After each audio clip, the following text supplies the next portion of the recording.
রাশমিকা মান্দানা পৃথিবীর সবচেয়ে সুন্দর নারী। এ হে রাহানি যাতা কলা খায় সব বান্দরে দোষ করে হনুমানের। তাকাইলেন কিভাবে? সে সুন্দর, তার অবয়ব, দেহাকৃতি। মিথ্যে কথা কনকে তাকাইলে নাম নে এখন দোষ দেন আমার, এটা হইলো কিছু? अरे कहना क्या चाहते हो? আরে আমি কই আমি দেখি নেই, আর আপনি যদি না দেখে থান এত সুন্দর এত কিছুর বিবরণ দেন কেমনে? गजब बेइज्जती है। এটা আপনি দেখলেন কিভাবে? কইছে মানুষের দেখলে দোষ, আপনারা দেখলে কিছু না। আচ্ছা ঠিক আছে আমি কই দিব ডলিয়া ভাই। জঙ্গি সঙ্গী জঙ্গি সঙ্গী জঙ্গি আবারও কয় জঙ্গি সঙ্গী, ডলিয়া ভানা সঙ্গী আছিল। আচ্ছা নূর ভাই আপনি কোন তো ডলিয়া ভা কি আছিল? ইউটিউবারের ও ইউটিউবার আছিল, ওইলে ওইবার পারে আমরা পারে তো কিছু জানি না।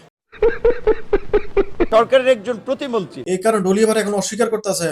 সফল হওয়ার আগে ডলিয়া ভা আসিল আপনার কইল দিয়া, আর এখন ডলিয়া ভা হয়ে গেছে আপনার 220। बड़ा हरामी हो बेटा। পরিশেষে আপনারে বলতে চাই জামাত শিবির কেমন সংগঠন? একটা জালেম সংগঠনের ও সম্মানিত মুরিদগণ, তারা জালেম হয়ে গিয়েছে, আমাদের নূর ভাইয়া পীর হয়ে গিয়েছে।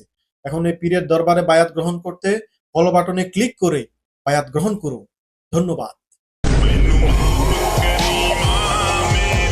ও লাইক কমেন্ট করতে ভুলবেন না কিন্তু।